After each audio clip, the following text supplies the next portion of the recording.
విశ్వసించు వాని విషయంలో దేవుడు ఎంతటి కార్యాన్నైనా చేస్తాడు. అసాధ్యమన్నది లేని వ్యక్తులు ఇద్దరు.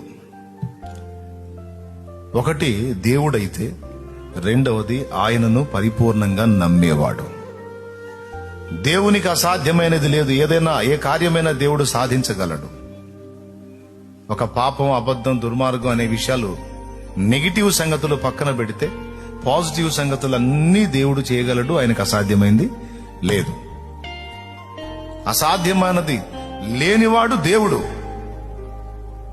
ఇక రెండోవాడు ఎవరు అంటే మానవుడు.